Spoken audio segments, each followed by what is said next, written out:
Part 2, Block 1. The highway stretched before us like a black ribbon, carrying us farther away from the only home Emma had ever known. Rain tapped a gentle rhythm against the windows of Vincent's SUV, the wipers creating a hypnotic tempo that matched the beating of my anxious heart. Emma slept soundly in my arms, her small body warm against my chest, blissfully unaware of how drastically our lives had changed in the span of a single night. Vincent sat beside me, one hand on the steering wheel, the other resting on my knee, a silent reassurance that we weren't alone in this journey into uncertainty. We'd driven for nearly 3 hours, Enzo following closely in another vehicle, our small convoy moving steadily north along the coast and then inland, toward mountains whose shadows loomed in the pre-dawn darkness. "Almost there," Vincent said, his voice low to avoid waking Emma. His profile was etched against the faint glow of the dashboard lights. Strong jaw tight with concentration, eyes constantly scanning the road ahead and the rearview mirror behind. I nodded, too exhausted and overwhelmed to form words. The adrenaline that had carried me through packing our essentials and fleeing my apartment had faded, leaving behind a bone-deep fatigue and a mind spinning with unanswered questions. Where exactly were we going? How long would we stay? What would happen when David realized we'd disappeared? And beneath these practical concerns, a deeper question persisted. Had I made the right choice in tying Emma's fate to this man, this powerful, dangerous, enigmatic man who claimed to be leaving his criminal empire behind for us? As if sensing my thoughts, Vincent's hand squeezed my knee gently. "I know this isn't easy," he said, eyes still on the road. "Leaving everything behind, trusting me. I promise you, Lily, I'll make it worth the sacrifice." I looked down at the sapphire ring on my finger, remembering his words from earlier that night. 2 months, and then a lifetime if you'll have me. The timeline had accelerated dramatically, but his promise remained the same, a future free from fear, from struggle, from the shadows of both our pasts. "I do trust you," I said softly, surprising myself with the truth of it. I wouldn't be here if I didn't. The road narrowed as we turned onto a private drive, gravel crunching beneath the tires. Tall pines lined the path, their branches creating a natural canopy that shielded us from view. After several minutes of winding through dense forest, the trees parted to reveal a cabin. Though cabin seemed too humble a word for the structure before us. Built of massive timber and stone, it sprawled along the edge of a small lake, its windows dark and silent. No exterior, lights illuminated the property, nothing to signal human presence to any watching eyes. The perfect hideaway.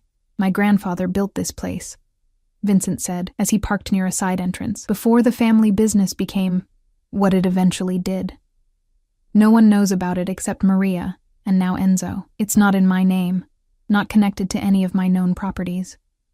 He got out first, scanning the area with practiced vigilance before opening my door. I stepped carefully into the cool night air, adjusting Emma in my arms. She stirred slightly, mumbling something about dragons before settling back into sleep against my shoulder. Enzo appeared silently beside us, his tall figure materializing from the shadows like a ghost. "Perimeter is clear," he reported quietly. "I'll set up surveillance and do regular sweeps." Vincent nodded his approval, then led us toward the cabin. The door opened to his touch, revealing an interior that defied my expectations. Rather than rustic or outdated, the space was elegant and modern, open concept with soaring ceilings, contemporary furniture in muted tones, and a wall of windows that would showcase the lake view come daylight. "There are 3 bedrooms upstairs," Vincent said, taking my small suitcase from Enzo. "The master suite has an attached room perfect for Emma. Why don't you put her down and try to rest? We can discuss everything in the morning." The suggestion of sleep was irresistible. I followed Vincent up a floating staircase to a spacious bedroom with a king-sized bed and, as promised, a smaller room connected through a barn-style sliding door. The smaller room had clearly been prepared in advance. A twin bed with soft flannel sheets was turned down, and a stuffed bear sat propped against the pillow, waiting to welcome its new owner. "You knew we'd come here," I said, the realization dawning as I gently laid Emma on the bed. She immediately curled around the bear, accepting this new friend without waking. Vincent stood in the doorway, watching us with an expression that made my heart constrict, tender and fiercely protective all at once. "I hoped you would, eventually," he admitted. "Not tonight, not like this. But I've been preparing safe houses since the day I decided to leave my old life behind." I covered Emma with a soft blanket and brushed a curl from her forehead before joining Vincent in the main bedroom. Exhaustion pulled at my limbs, but questions kept my mind racing. "David knew about us," I said, sitting on the edge of the bed. "How? We were so careful." Vincent's expression darkened as he removed his suit jacket and loosened his tie. Someone in my organization must have been watching, reporting back to him, or to others who used him to send a message. "A message? That I'm vulnerable now, that they know what matters to me." He sat beside me, taking my hands in his. The sapphire ring caught the subtle light from the bedside lamp. "Lily, I need you to understand something. What I'm doing, walking away, it's unprecedented. In my world, there are only two ways to leave: in handcuffs or in a coffin." A chill ran through me at his blunt words. "But you said you had a plan, that you've been preparing." "I have," he assured me quickly. "And it's nearly complete. But tonight was a warning. David may be a coward, but he would never have approached you in your home without encouragement, without someone promising him protection or compensation. So what happens now?" I asked, fear and fatigue making my voice smaller than I intended. Vincent brushed his thumb across my cheekbone, his touch impossibly gentle for a man who commanded so much power. "Now, we accelerate the timeline. I have meetings scheduled for tomorrow, calls I can make securely from here to finalize the transfer of my legitimate businesses to offshore accounts. Within a week, I'll have everything in place for us to leave the country." "A week," I echoed, trying to process the rapid change in plans. Just hours ago, we'd been talking about 2 or 3 months of transition. Now we were discussing international flight in days. "Is that too fast?" Concern etched lines around Vincent's eyes. "I know this is asking so much of you." Of Emma. I thought of my daughter sleeping peacefully in the next room, of the life I'd struggled to build for us in our tiny apartment, of the uncertain future that awaited us. But I also thought of David's face contorted with rage, of the years of fear and poverty behind us, and of the promise of security and love that Vincent offered. "No," I decided, surprising myself with the steadiness in my voice. "It's not too fast. Emma adapts quickly, and I've been running on borrowed time since the divorce anyway. A fresh start somewhere new might be exactly what we need." Relief washed over Vincent's features. He leaned forward, resting his forehead against mine. "Thank you," he whispered, the words carrying the weight of all he couldn't express. Gratitude, hope, perhaps even love, though neither of us had spoken that word yet. We sat in silence for a moment, the connection between us strengthening in the quiet, until Vincent reluctantly pulled away. "You should rest," he said, rising from the bed. "Take the master suite. I'll use one of the other bedrooms." His consideration touched me, after everything that had happened. After the intimacy we'd shared earlier at the beach house, he was still giving me space, still respecting boundaries I hadn't explicitly set. "Vincent," I called as he reached the door. He turned, silhouetted against the hallway light. "Stay, please." I didn't have to explain what I meant. He closed the door softly and returned to me, helping me out of my jacket with reverent hands. We undressed in silence, down to our undergarments, both too exhausted for anything more than the comfort of closeness. When he slid beneath the covers beside me, his body warm and solid against mine, I felt some of the day's tension finally begin to dissolve. "Sleep," he murmured, drawing me against his chest. "I'll watch over you both." For the first time since grabbing Vincent's hand in that restaurant 3 months ago, I surrendered completely to trust, allowing myself to be vulnerable without fear. His heartbeat steady beneath my ear, I drifted into dreamless sleep. Morning came with pale sunlight streaming through windows I hadn't noticed, had no curtains. Unnecessary, I realized, given the isolation of the property and the privacy afforded by the surrounding forest. I woke alone in the massive bed, momentarily disoriented until memories of the previous night came rushing back. Panic flared briefly, until I heard Emma's giggle floating from somewhere downstairs. followed by the low rumble of Vincent's voice. I slipped on the robe someone, Vincent or perhaps Enzo, had laid at the foot of the bed and padded barefoot toward the sound of my daughter's laughter. I found them in the kitchen, a scene so domestic it made my chest ache. Emma sat on a bar stool at the island counter, her wild curls even more untamed after sleep, watching in delight as Vincent flipped pancakes with practiced ease. He'd shed his formal attire for dark jeans and a simple gray Henley that clung to the muscles of his shoulders and back. "Mommy!" Emma exclaimed, spotting me in the doorway. "Vincent's making pancakes shaped like animals. Look, this one's an elephant." "An elephant," Vincent corrected gently, sliding the misshapen pancake onto her plate. His eyes met mine over Emma's head, a smile warming his features. "Good morning. Coffee's ready." It was such a simple thing. Coffee, pancakes, morning greetings. But the normalcy of it struck me deeply after the chaos of our midnight flight. As Vincent poured me coffee, adding the perfect amount of cream without asking, I marveled at how quickly the extraordinary could begin to feel ordinary. "Any word from Enzo?" I asked quietly, while Emma concentrated on drowning her elephant pancake in maple syrup. Vincent nodded slightly. "All clear. He checked your apartment early this morning. No sign of David or anyone watching the place. It seems they haven't realized we're gone yet." Relief washed through me, though I knew it was temporary. Eventually, someone would notice our absence. Marco at the restaurant when I didn't show for my shift. Mrs. Patel when we didn't return to the apartment. Perhaps even David himself if he tried to confront me again. "I've made some calls already," Vincent continued, his voice low enough that Emma couldn't hear over her enthusiastic chewing. "The arrangements are moving forward. I've also asked Maria to join us here tomorrow. I thought Emma might appreciate a familiar face, and it will allow me to focus on finalizing everything." I nodded, grateful for his thoughtfulness. Emma had bonded quickly with Maria during our dinner at Vincent's home, and having another caregiver would help maintain some sense of normalcy for her while Vincent and I dealt with the practical aspects of our imminent departure. "What about my job?" I asked, though I already knew the answer. "And Emma's preschool?" Vincent's expression softened. "I've taken care of it.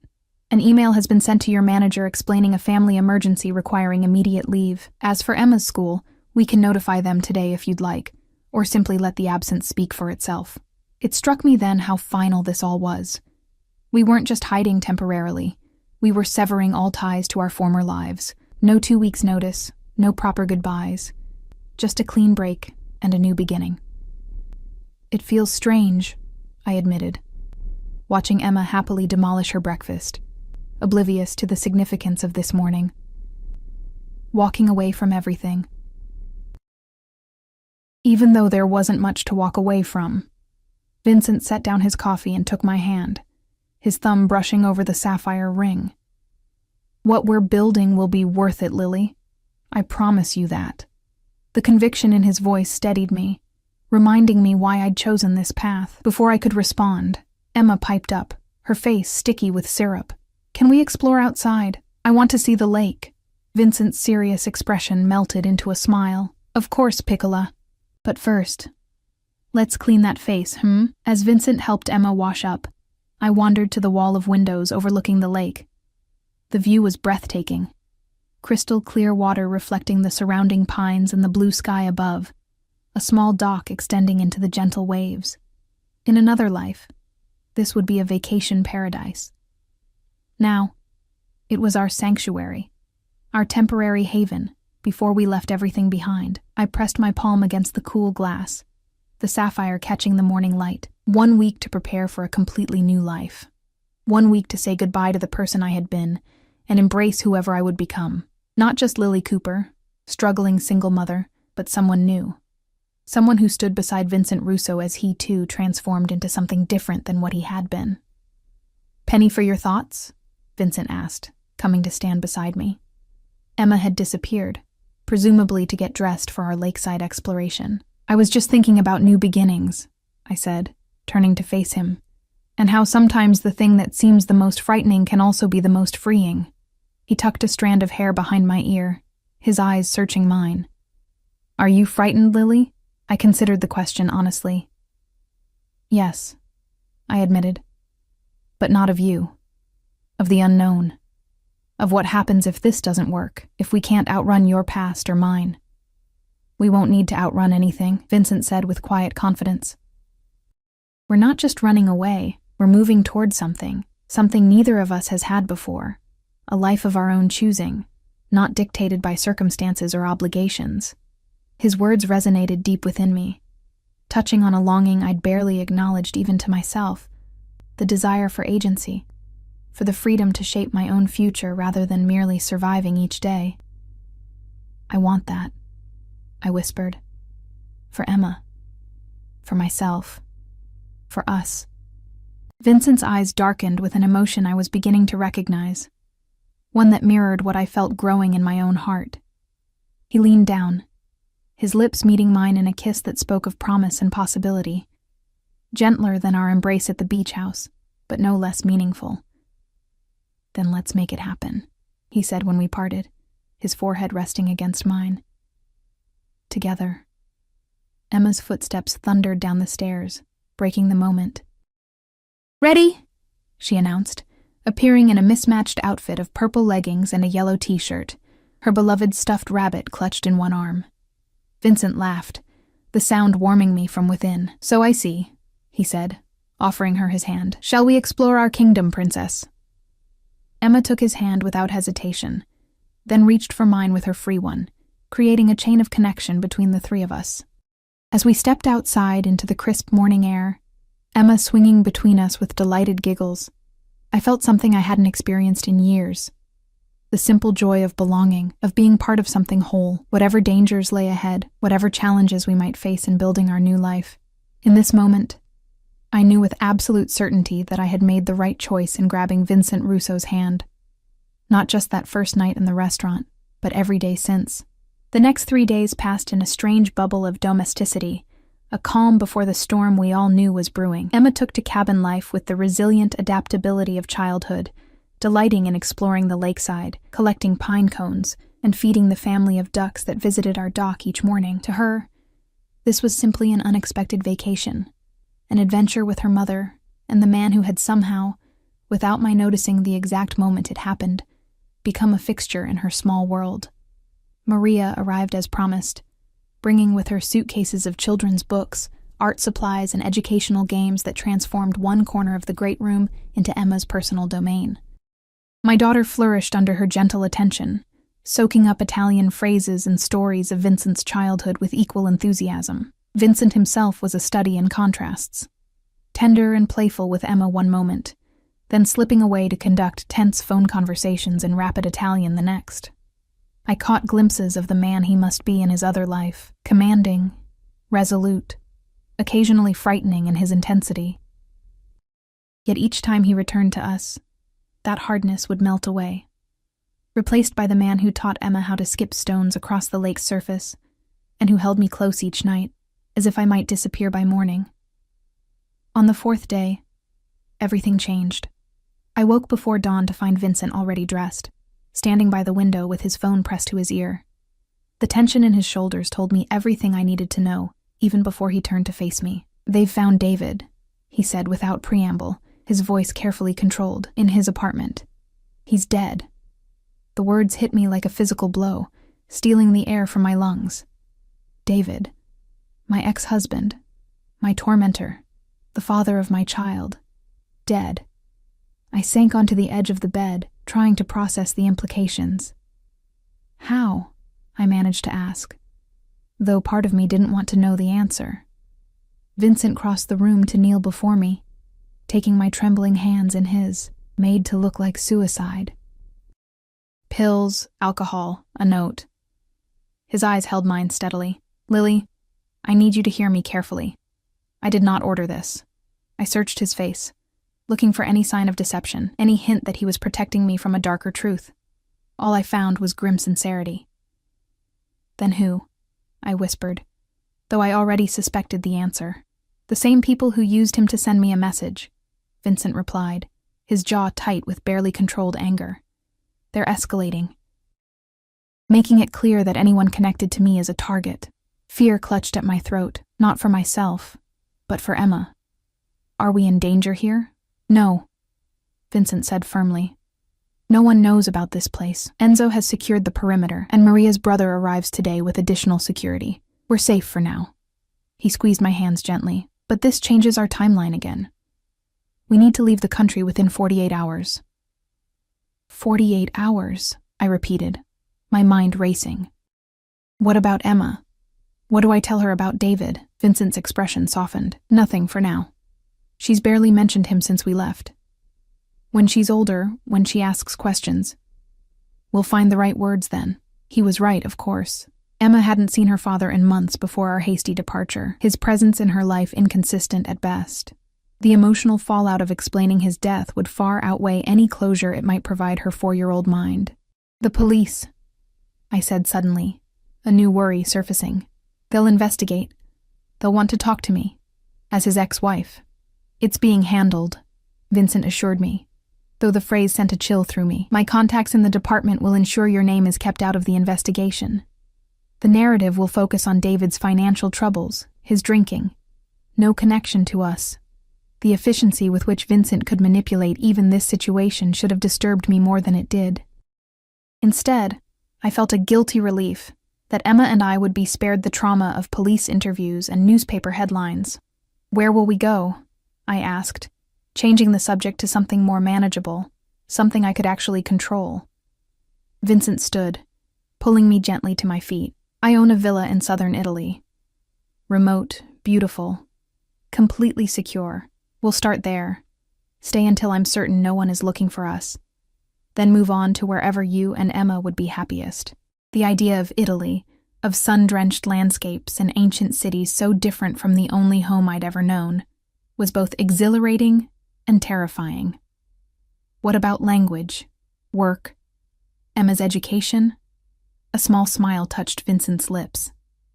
You're already learning Italian from Maria. Emma absorbs languages like a sponge at her age. As for work, he hesitated, choosing his words carefully. My legitimate businesses need managing. Art galleries, vineyards, boutique hotels. You could be involved as much or as little as you wish. There it was again. The contrast between the world I knew and the one Vincent inhabited. From struggling waitress to potential manager of international businesses, all because I'd grabbed the wrong or perhaps the right hand in a moment of desperation. This is really happening, isn't it? I murmured, more to myself than to him. Vincent cupped my face in his hands. Yes, but only if it's what you want, Lily. Say the word, and I'll find another way. Something that keeps you in the country. Something... I silenced him with a kiss, pouring into it all the certainty I suddenly felt. When we parted, both slightly breathless, I said, No. We do this together, just like we planned. Italy, new identities, new beginning. Emma and I are all in, Vincent. Relief and something deeper washed over his features. He pressed his forehead to mine. Thank you, he whispered, for trusting me with your future. With Emma's future, the intimacy of the moment was broken by a soft knock at the door. Maria's voice called through the wood. Vincent, there's a call you need to take. It's Alessandro. Vincent tensed, pulling away from me with visible reluctance. I'll be right there, he answered, then turned back to me. Alessandro is my lawyer. He's finalizing our travel documents. I nodded, understanding the urgency. Go. I'll get Emma ready for the day. As Vincent left, I moved to the window, gazing out at the peaceful lake that had been our temporary sanctuary. The news of David's death should have affected me more deeply than it did, I thought with a pang of guilt. But the truth was, I had mourned the man I once loved years ago, when his drinking and abuse had transformed him into someone unrecognizable. This final ending felt more like closing a book I'd finished reading long ago than losing someone who still mattered in my life. Emma was already awake when I entered her adjoining room, sitting cross-legged on her bed with the stuffed bear Vincent had provided, engaged in what appeared to be a serious conversation with the toy. Good morning, sunshine, I said, pushing aside my troubled thoughts to smile at my daughter. What are you and Mr. Bear discussing so intently? His name is Bruno, Emma informed me solemnly, and we're planning our adventure on the airplane. He's never been on one either. My heart squeezed at her innocent excitement. Well, Bruno is lucky to have such an experienced guide as you, I told her, sitting beside her on the bed. How did you know we'll be going on an airplane soon? Maria told me, Emma replied, brushing Bruno's fur with her small fingers. She said we're going to Italy where they have the best ice cream in the whole world, and I can learn to speak like her. Italy, I corrected gently. And yes, we are. Very soon. Emma looked up at me, her brown eyes, so like mine, serious suddenly. Are we going to live there forever? What about school, and Mrs. Patel and my friend Zoe? The questions caught me off guard. I'd been so focused on the logistics of our escape, on Vincent's dangerous world and our safety, that I hadn't fully considered how Emma would process leaving behind the few attachments she had. We might live there for a long time, I said carefully.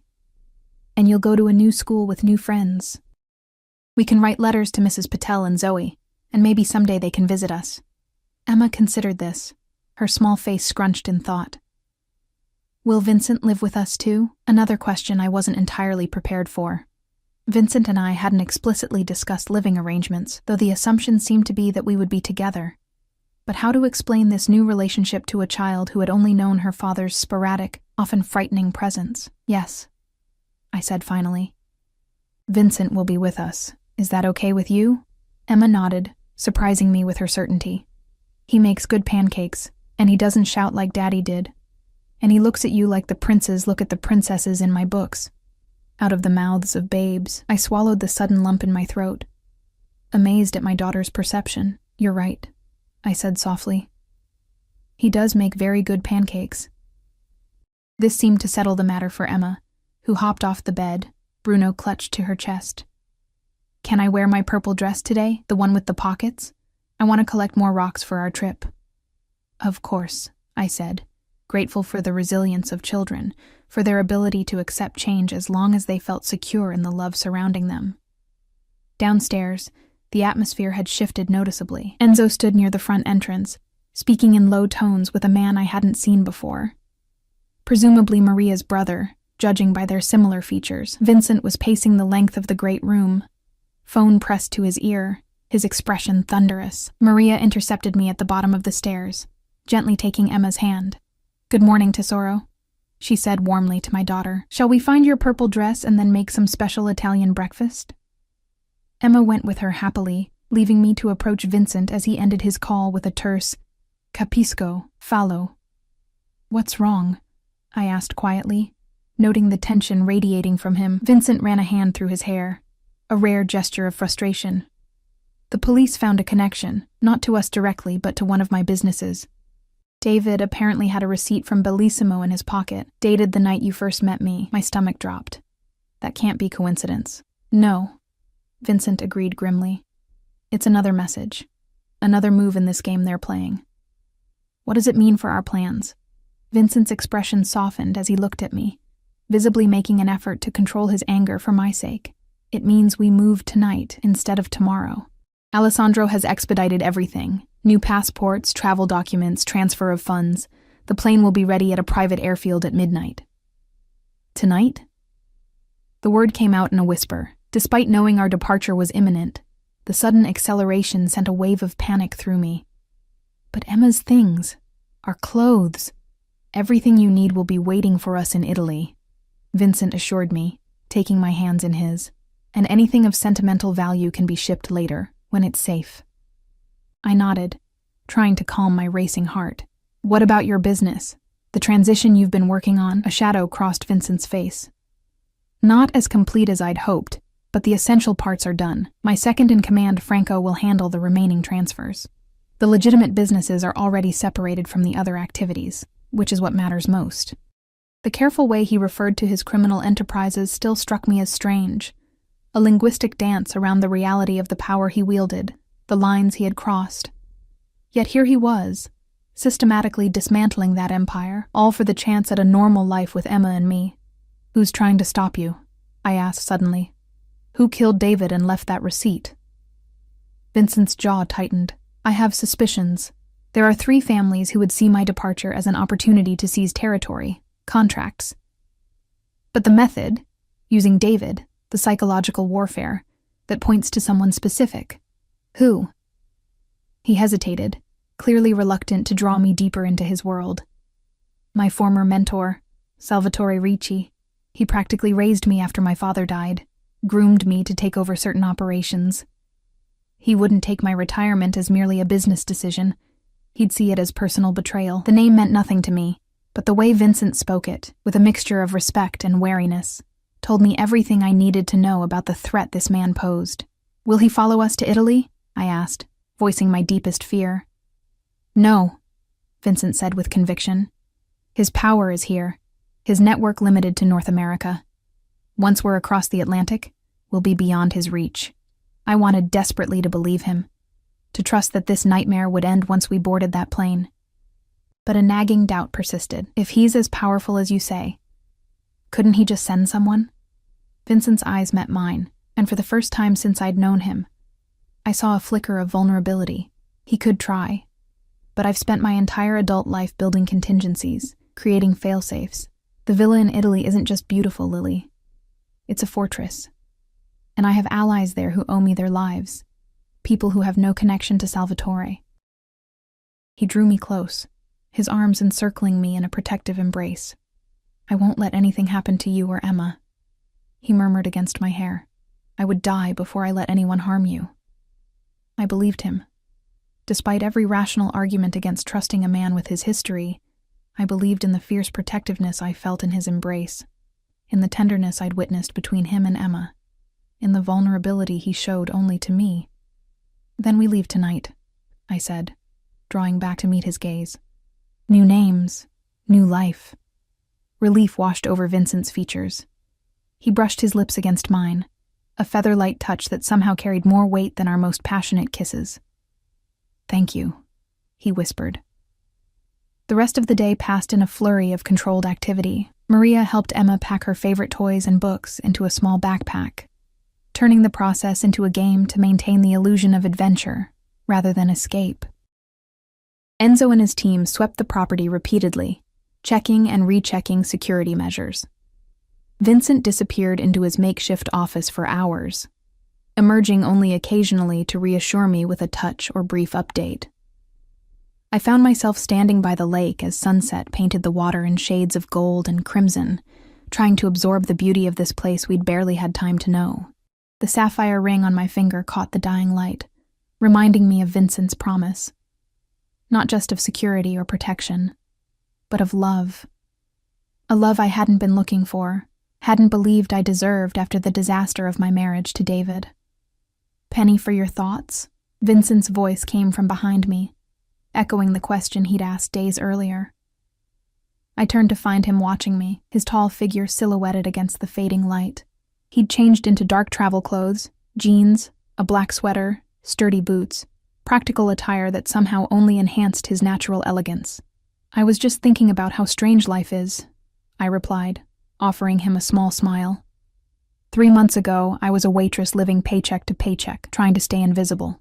Now I'm about to flee the country with a former Mafia boss who wants to leave his criminal empire behind. It's like something from a movie, not real life. Vincent closed the distance between us, his eyes never leaving mine. "Does it frighten you? This life that's nothing like what you planned?" I considered the question seriously. "Parts of it terrify me," I admitted. "The danger, the uncertainty, starting over in a country where I don't even speak the language." I reached up to touch his face, tracing the strong line of his jaw. "But other parts feel more right than anything I've known before. You. The 3 of us together. The chance to build something that's ours, not dictated by circumstance." Something fierce and tender blazed in Vincent's eyes at my words. He captured my hand against his cheek, turning to press a kiss to my palm. "Ti amo, Lily Cooper," he said softly, the Italian words flowing naturally from his lips. "I love you.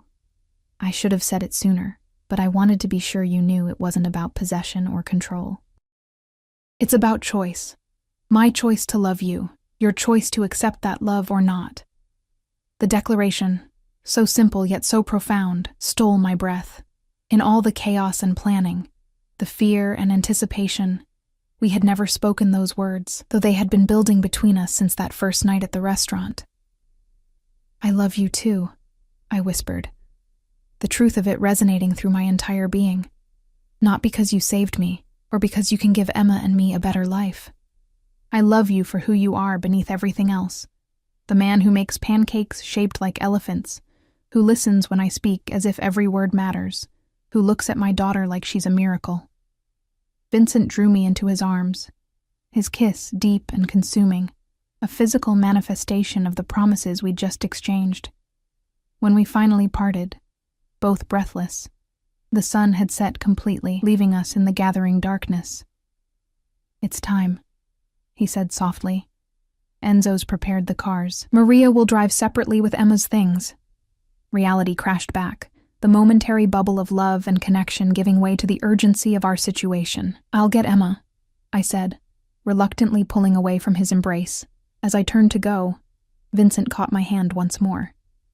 "Lily," he said, his voice low and intense. "Whatever happens next, remember this moment. Remember that what we're building is worth fighting for." His words carried an ominous weight that sent a shiver down my spine. But I nodded, squeezing his hand before heading back to the cabin, where my daughter waited, blissfully unaware that tonight would change her life forever. What I didn't know then, as I climbed the steps to gather Emma and her beloved Bruno, was just how prophetic Vincent's words would prove to be, and how soon our love would be tested by forces more powerful and dangerous than I could have imagined. The convoy of black SUVs moved silently through the night, headlights cutting through darkness as we wound our way down mountain roads toward the private airfield Vincent had arranged. Emma slept against my shoulder, her small body warm and trusting, Bruno the bear clutched tightly in her arms. In the driver's seat, Vincent maintained a vigilant silence, his eyes constantly scanning the road ahead and the rearview mirror, one hand resting on my knee as if to reassure himself that I was still there. Enzo led in the first vehicle, while Maria followed behind us. 2 additional SUVs filled with security personnel Vincent called associates completed our procession, a small army mobilized for our protection. The overt display of force should have frightened me, but instead, I found it oddly comforting, tangible proof of Vincent's determination to keep us safe. "How much farther?" I asked quietly, careful not to wake Emma. 20 minutes, Vincent replied, his voice low. "The plane is fueled and waiting. Once we're airborne, we can breathe easier." I nodded, gazing out at the thick forest flanking the road. It seemed peaceful, almost serene in the moonlight, belying the tension that thrummed through our little convoy. As if reading my thoughts, Vincent squeezed my knee gently. "It's going to be all right, Lily. This time tomorrow, we'll be watching the sunrise over the Mediterranean." I tried to picture it, a new dawn in a new country, the 3 of us together on the terrace of some beautiful villa. The worst behind us. The image was so alluring, so tantalizingly close. I almost allowed myself to believe it would be that simple. The first indication that it wouldn't be came as we rounded a sharp bend in the road. Enzo's SUV ahead of us suddenly accelerated, then swerved violently. Through the windshield, I caught a glimpse of something in the road, dark shapes, the glint of metal. "Get down!" Vincent shouted, his hand moving from my knee to push my head below the dashboard in one fluid motion.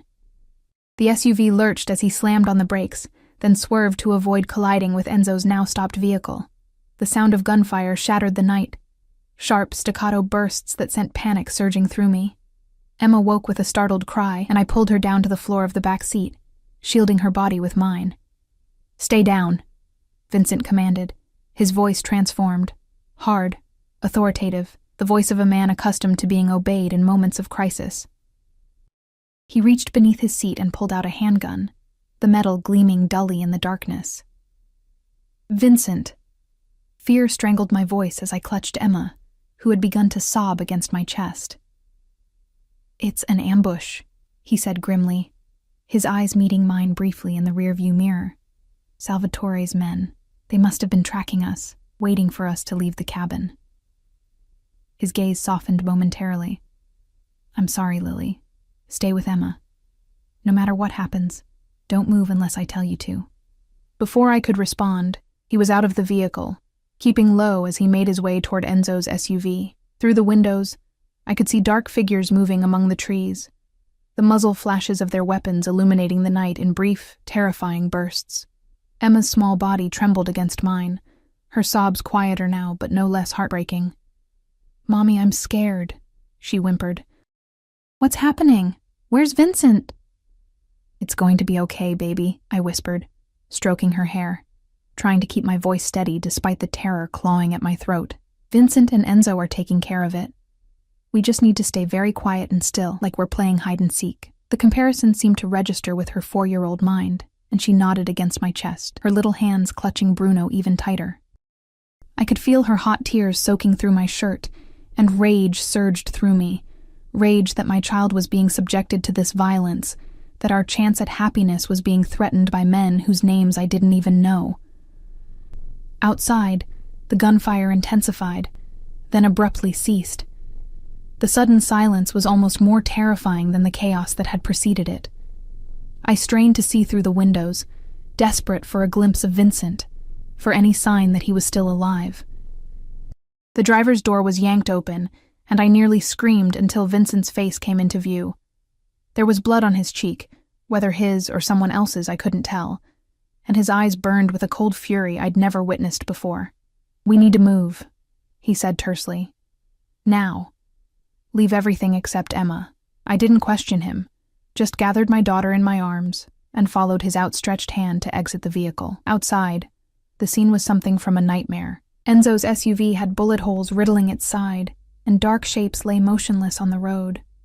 Bodies I deliberately avoided looking at as Vincent hurried us toward the undamaged vehicle that had been behind us, the one Maria had been driving. Maria herself stood beside it, her normally serene face tight with worry. "Quickly," she urged, opening the back door for us. "More will be coming." "Where's Enzo?" I asked as I climbed in with Emma, realizing I hadn't seen Vincent's right-hand man. "Wounded, but alive," Vincent answered grimly, sliding into the driver's seat as Maria took the passenger side. "Carlo is taking him to a doctor we can trust." As we sped away from the ambush site, I finally allowed myself to process what had just happened.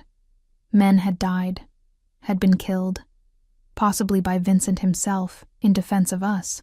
The abstract knowledge of his criminal background had suddenly become viscerally real, painted in blood and gunfire on a dark mountain road. "They knew our route," Vincent said to Maria, his voice tight with controlled rage.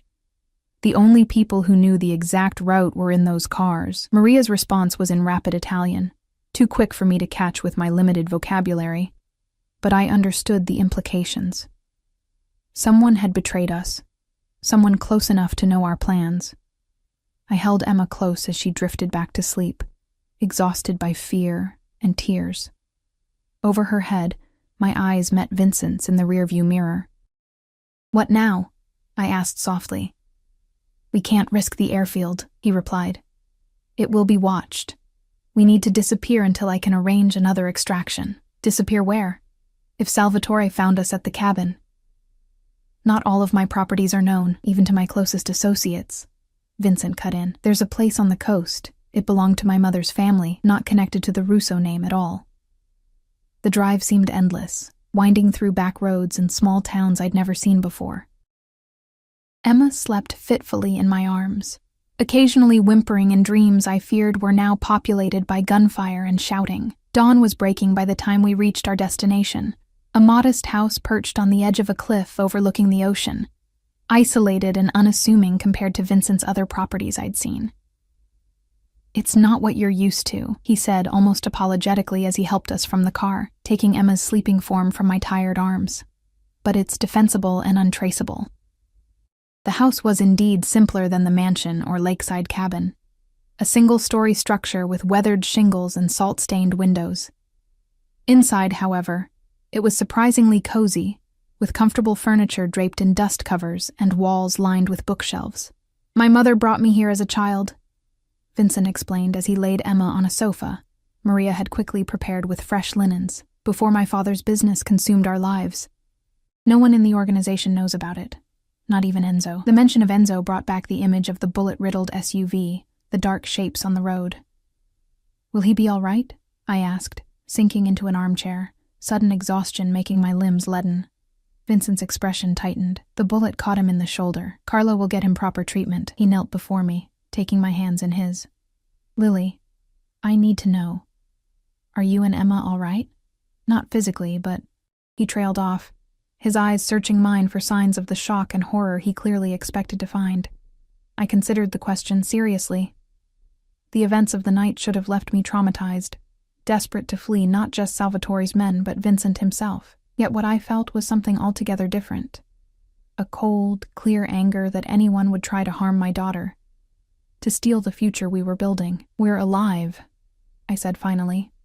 Thanks to you. That's what matters right now. Relief washed over his face, followed quickly by guilt. This is my fault, he said, his voice rough with emotion. I thought we had more time. I underestimated Salvatore's resources, his determination. Stop, I said firmly, squeezing his hands. You didn't create this situation.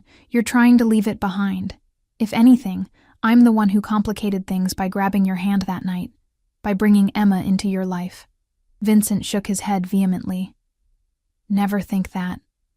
You and Emma are the best things that have ever happened to me. Without you. He trailed off, and I saw in his eyes the bleak emptiness of the path he might have continued on.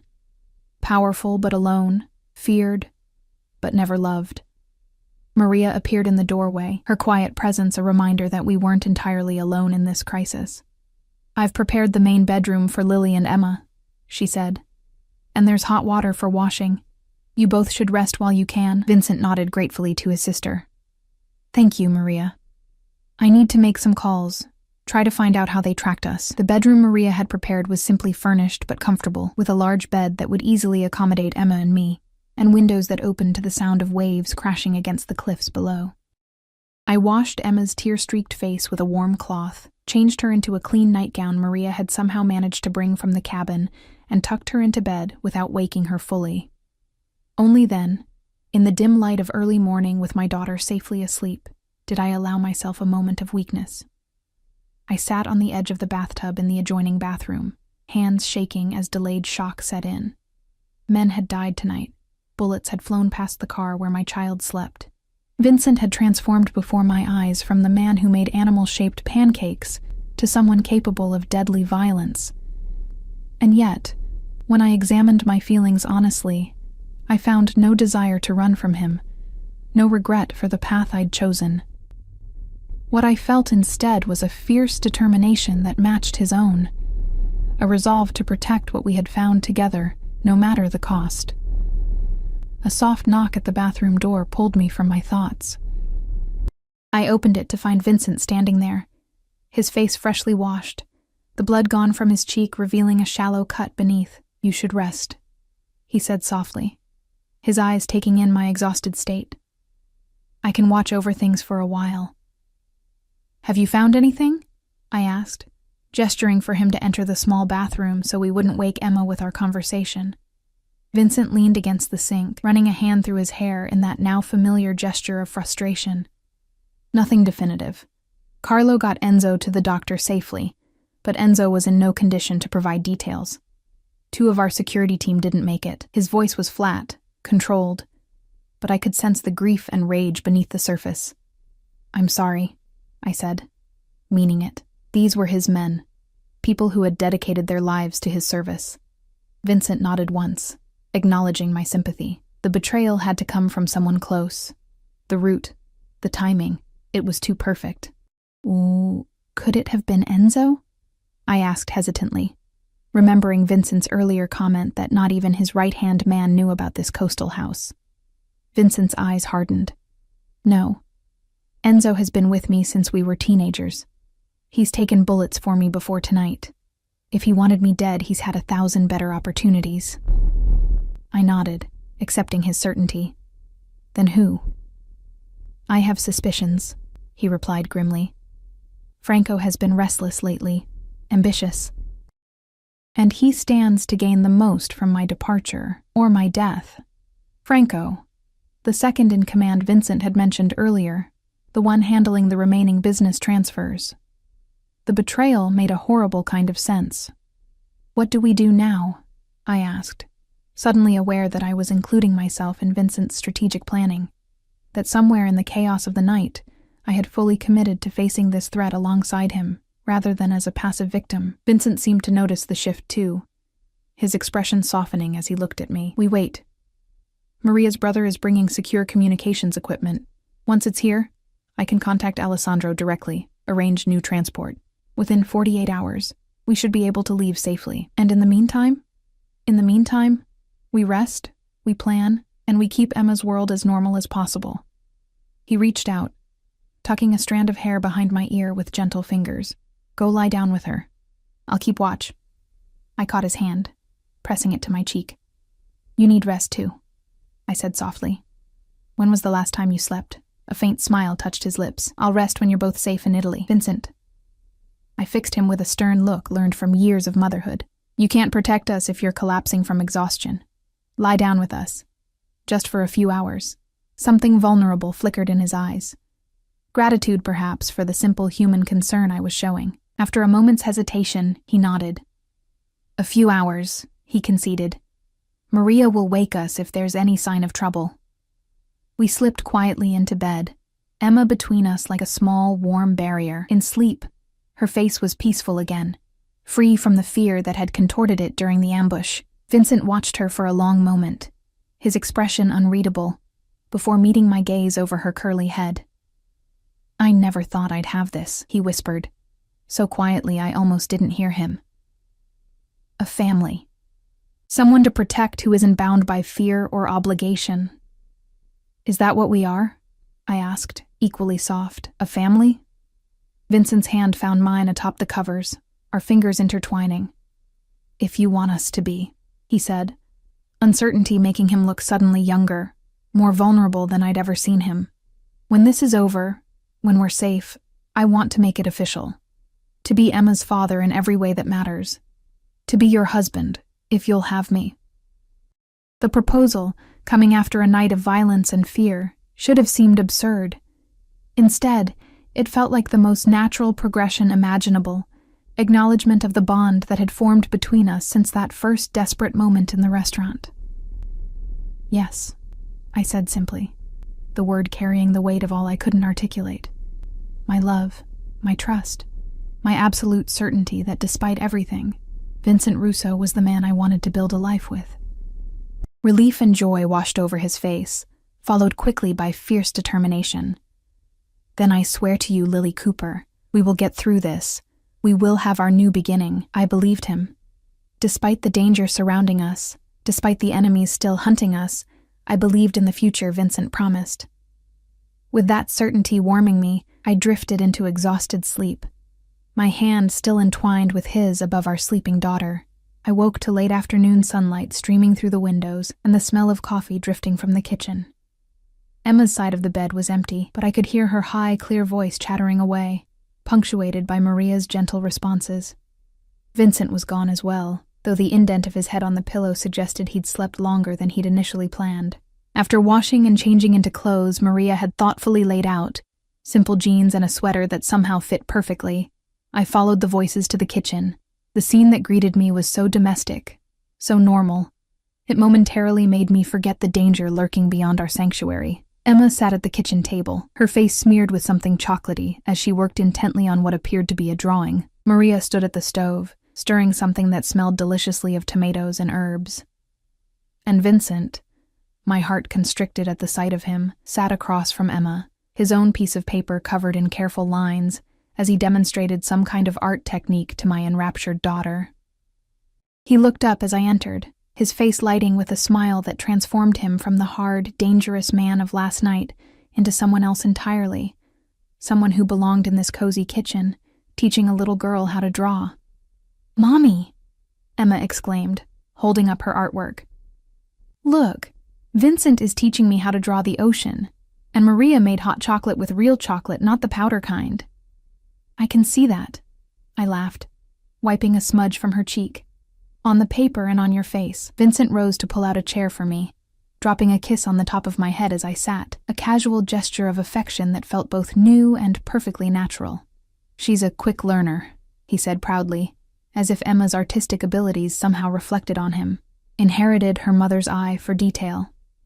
The normalcy of the moment was so precious, so fragile in the context of our circumstances, that I wanted to preserve it, to stretch it out indefinitely, but reality intruded in the form of a sharp knock at the door, a coded pattern that made Vincent and Maria exchange glances. "Carlo," Vincent said, moving swiftly to the entrance, one hand instinctively reaching beneath his shirt, where I knew the gun was holstered. I pulled Emma onto my lap, holding her close as Vincent checked through a peephole before opening the door to admit Maria's brother, the same man I'd glimpsed briefly at the cabin. He carried several hard-sided cases, which he set down carefully before greeting his sister with a kiss on each cheek. "Any problems?" Vincent asked, helping Carlo with the equipment. "None," Carlo replied, his English heavily accented but clear. "The roads are clear, no sign of surveillance. Enzo is stable, recovering at the safe house in the city." Vincent nodded, some of the tension leaving his shoulders. "And the equipment?" "All here. Secure satellite communication, untraceable." "And the other items you requested?" Carlo's eyes flickered to Emma and me, then back to Vincent. "Alessandro sends word that the new arrangements are nearly complete. 48 hours, as you said." I felt a surge of hope at the news. In 2 days, we could be on our way to Italy, to safety, to the new life Vincent had promised.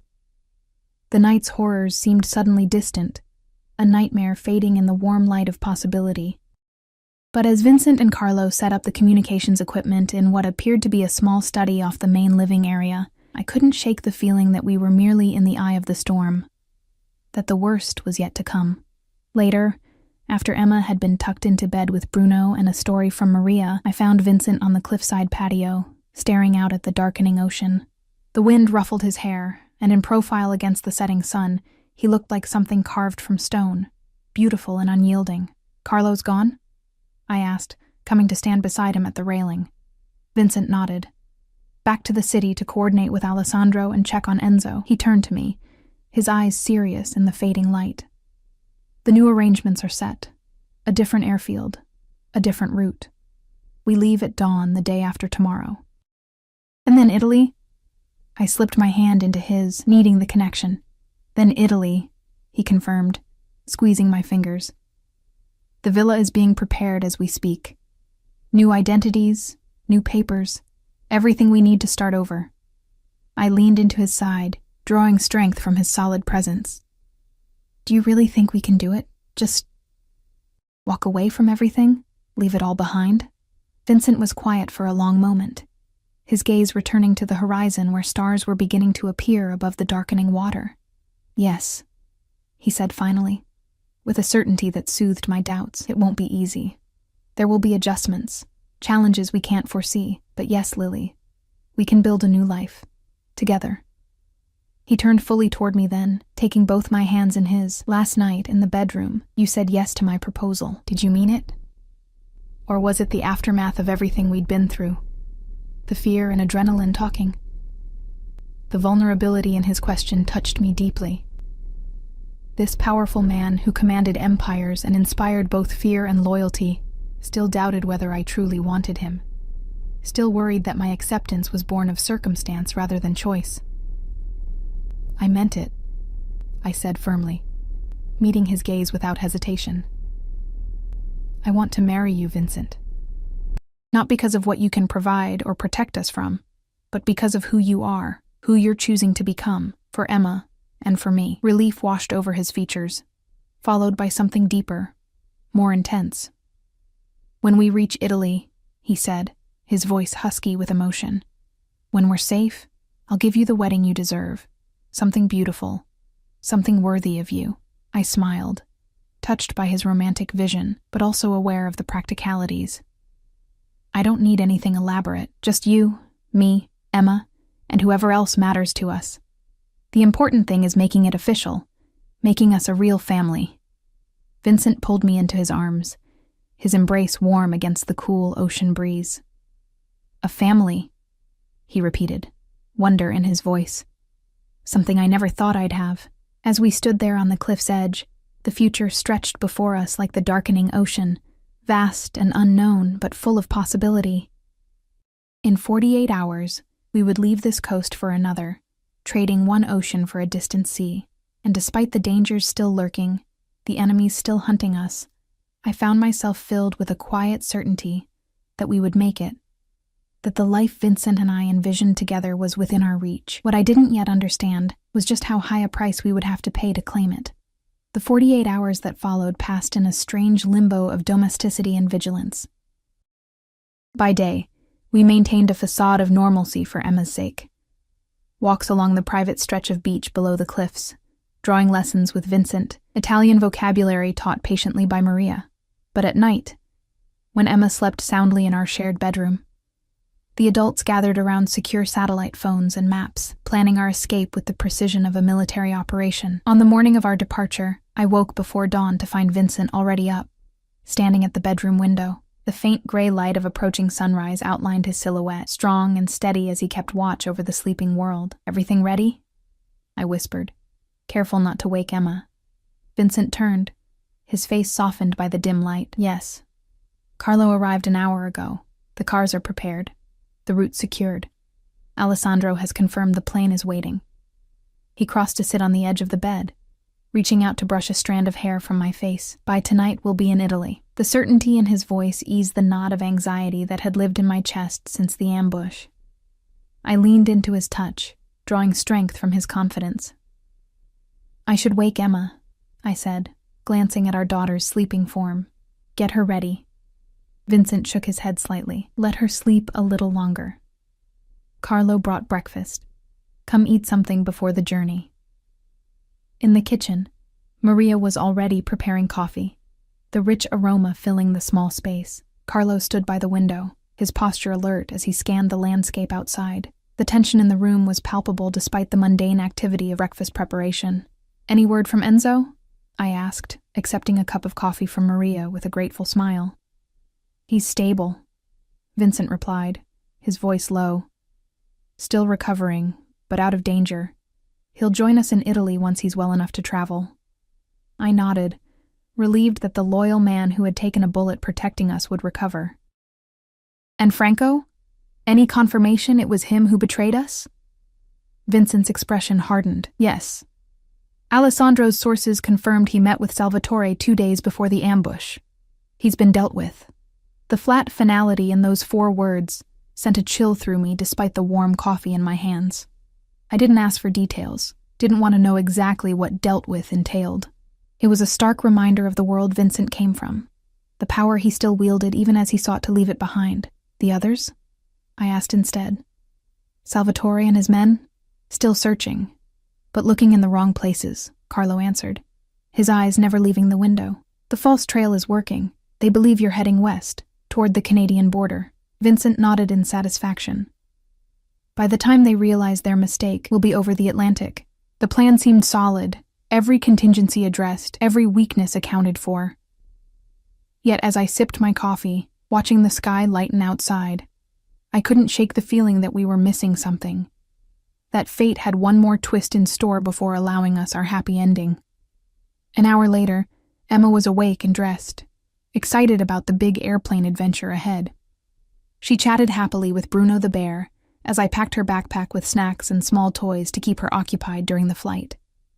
Maria had explained we were going on a special trip, and with a child's adaptability, Emma had accepted the change of plans without question. "Will we see dolphins in Italy?" she asked as I zipped up her jacket.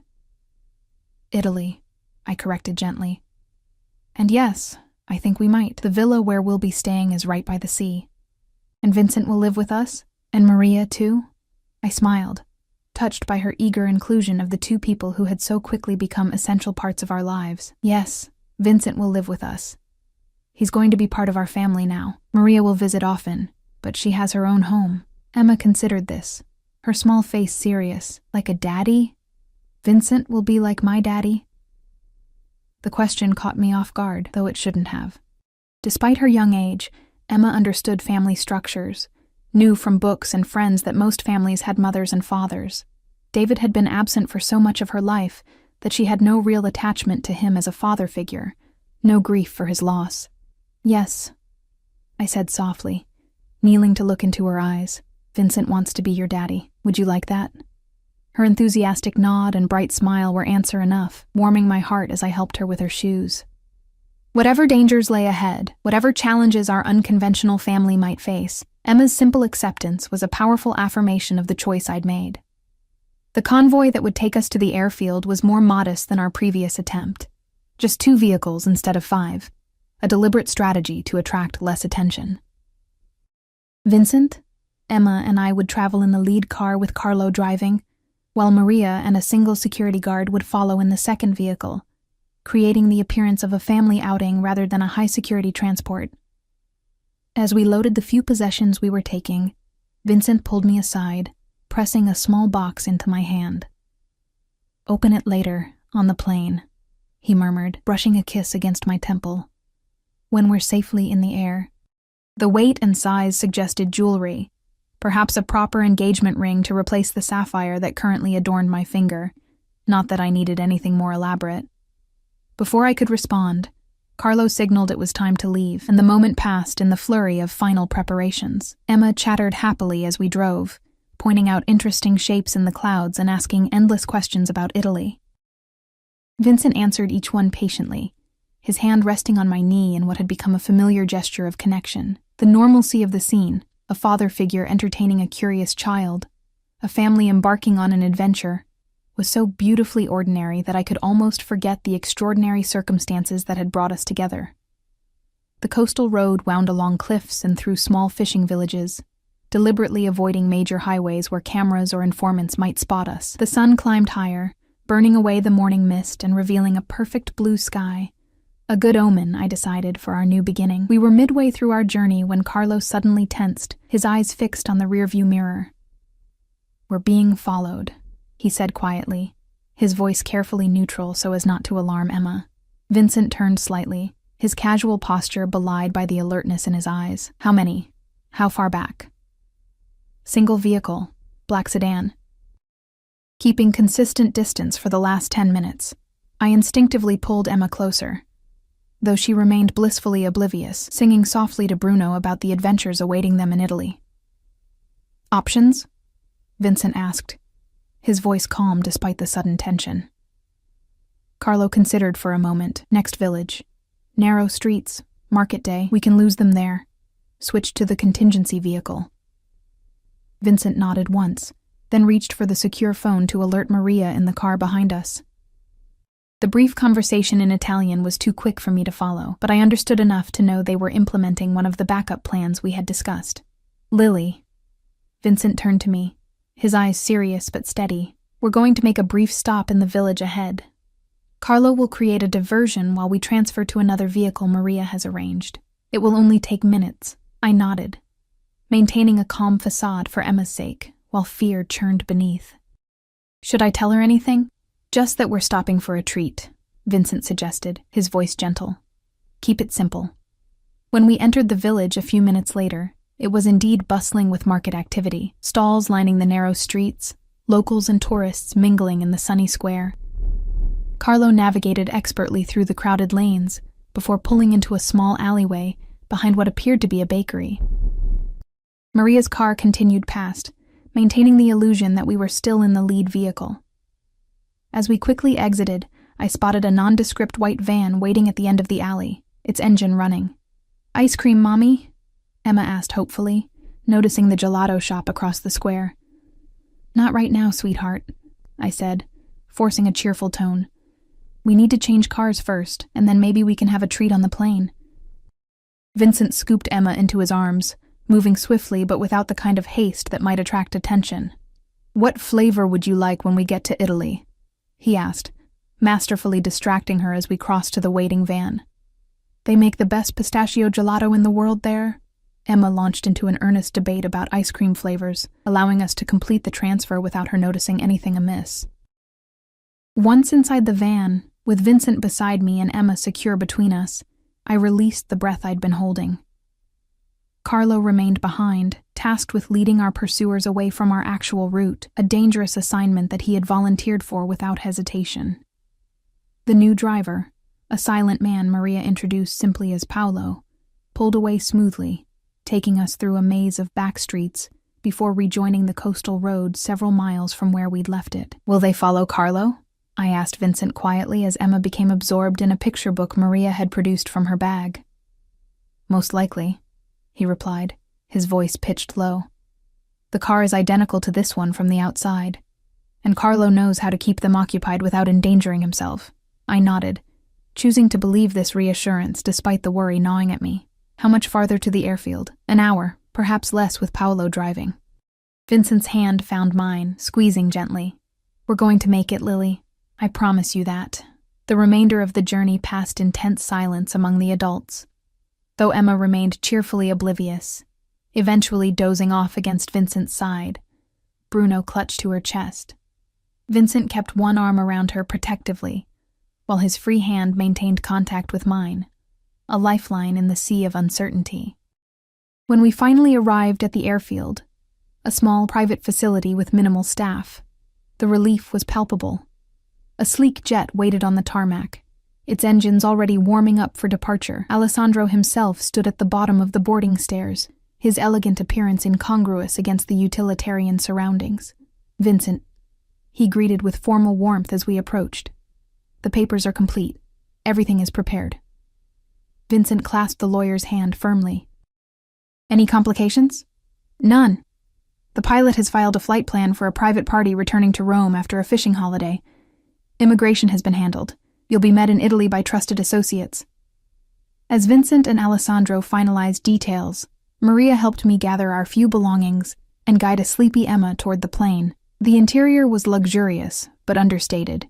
Cream leather seats, polished wood accents, and enough space for the small group to travel in comfort. Will you be coming with us? I asked Maria, as she settled Emma into a seat with a blanket and Bruno. She shook her head, a sad smile touching her lips. Not this time. I have matters to attend to here first, but I'll join you soon, in a few weeks. I hugged her impulsively, suddenly aware of how much I'd come to rely on her calm presence.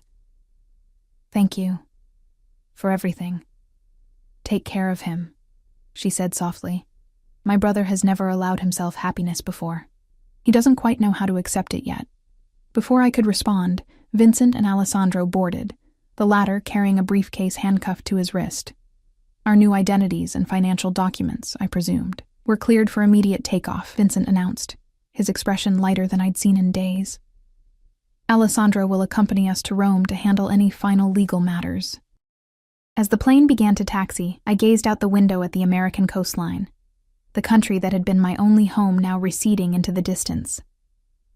Emma stirred beside me, blinking sleepily. Are we flying now, Mommy? Almost, sweetheart. Just a few more minutes. Vincent took the seat opposite us, his eyes meeting mine with quiet intensity.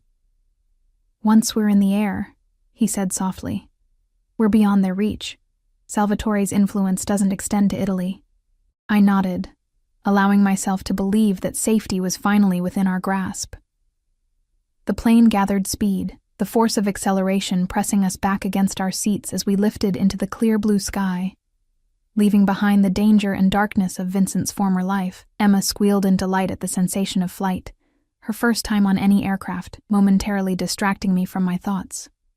By the time the seatbelt sign was turned off and we had reached cruising altitude, she was fully awake and eager to explore every feature of the luxury jet. Alessandro entertained her with stories of Italy, while Vincent and I moved to a pair of seats at the rear of the cabin for a moment of relative privacy. Open it, Vincent said, gesturing to the small box he had given me earlier, which I'd slipped into my pocket during our hasty departure.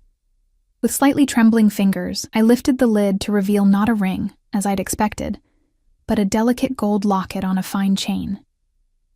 When I pressed the tiny clasp, it opened to reveal a miniature photograph of the three of us, Vincent, Emma, and me, taken by Maria during one of our quiet moments at the coastal house. It's beautiful, I whispered, genuinely touched by the thoughtful gift. Vincent lifted the necklace from its box, motioning for me to turn so he could fasten it around my neck. I wanted you to have something to remind you that no matter what names we use, what identities we adopt, the three of us, our family, that's what's real. The locket rested just above my heart, its weight subtle but significant. Thank you, I said, turning back to face him. For this. For everything you've done to protect us. His expression softened as he reached out to touch the sapphire ring still on my finger. This was my promise to you. In Italy, I'll replace it with a proper wedding ring, if you still want that. I do, I assured him. leaning forward to kiss him softly, more than ever. The rest of the flight passed in a blur of quiet conversations, plans for our new life, and Emma's excitement about the adventure ahead. Alessandro provided us with our new identities, Vincent and Lily Rossi, with Emma taking the same surname, documentation that showed us as a legally married couple who had recently adopted Emma after a distant relative's passing. The story was simple enough to remember, but detailed enough to withstand scrutiny. As we began our descent toward Rome, Emma pressed her face against the window, gasping at the sight of the Mediterranean glittering beneath us, like scattered diamonds in the afternoon sun. Vincent moved to sit beside her, pointing out landmarks and explaining that we would travel from Rome to our coastal villa by car, another 3 hours, but through some of the most beautiful countryside in the world. I watched them together, this unlikely father and daughter pair, and felt a sense of rightness that transcended all the danger and uncertainty we had faced. Whatever happened next, the three of us were bound together now by choice and circumstance, forming a family forged in crisis but built to endure. The villa exceeded even Vincent's descriptions. Perched on a cliff overlooking the Tyrrhenian Sea, it was a perfect blend of historic architecture and modern comfort. Warm terracotta walls, a red-tiled roof, and gardens cascading down the terraced hillside toward a private beach below. Bougainvillea climbed the ancient stone walls, its vibrant purple blossoms contrasting with the earthy tones of the structure. Emma ran from room to room, exclaiming over the four-poster bed in what would be her chamber, the sun-drenched kitchen with its wood-burning pizza oven, and most especially, the infinity pool that seemed to merge with the sea beyond. "It's perfect," I said to Vincent as we stood on the terrace, watching the sunset paint the water in shades of gold and crimson. Alessandro had departed for Rome after settling us in, and for the first time since the ambush, we were truly alone, just our little family in this beautiful sanctuary. "It was my grandmother's favorite place," Vincent replied, wrapping his arms around me from behind. "She always said the light here healed the soul." I leaned back against his chest, savoring the solid warmth of him. "Do you think we're safe now? Truly safe?" Vincent was quiet for a moment, his breath stirring my hair. "Yes," he said finally. "My contacts in America confirm that Salvatore believes we died in a boating accident off the coast. The bodies of 2 of his own men were used to create the illusion. Carlo's idea, brutal but effective. I shivered slightly at the ruthless efficiency of this deception, but couldn't deny its necessity. "And your business? The transition?" "Complete. My legitimate interests have been transferred to holding companies Alessandro manages. The other aspects..." He hesitated. "Let's just say there was enough chaos after Franco's betrayal was exposed that several ambitious captains tore each other apart fighting for control. Salvatore got what he wanted. My organization dismantled, but not in the way he intended." There was a note of regret in his voice. Not for the criminal empire he'd abandoned, but for the loyalty of men like Enzo, who had served him faithfully for years. "Enzo will join us?" I asked, sensing his thoughts. Vincent nodded. "Once he's recovered. Maria too, eventually, and perhaps in time, we can build connections here. Not the kind I had before, but friends, community, a normal life. Normal." The word hung between us, laden with hope and possibility. What would normal look like for us? A former Mafia boss, a single mother, and the child who would bind our unusual family together? "Mommy! Vincent!" Emma's voice called from inside the villa. "I'm hungry. Can we have pizza?" Vincent laughed, the sound free and unguarded in a way I'd never heard before. "I think normal begins with dinner," he said, pressing a kiss to my temple. "Shall we see if I remember how to use that pizza oven?" The evening that followed was like something from a dream. Vincent teaching Emma how to knead dough with flour-covered hands, the 3 of us assembling toppings together, then eating our slightly misshapen creations on the terrace beneath a sky ablaze with stars. For those few hours, the danger and violence of the past seemed to belong to another lifetime, another world entirely. Later, after Emma had been tucked into her new bed with Bruno and a story about Italian mermaids, Vincent and I stood in the master suite. The doors to the balcony opened to admit the gentle sea breeze and the distant sound of waves breaking against the cliffs below. "Are you happy?" Vincent asked softly, his fingers tracing the line of the locket at my throat. Is this what you wanted when you grabbed my hand that night? I laughed softly at the absurdity of the question.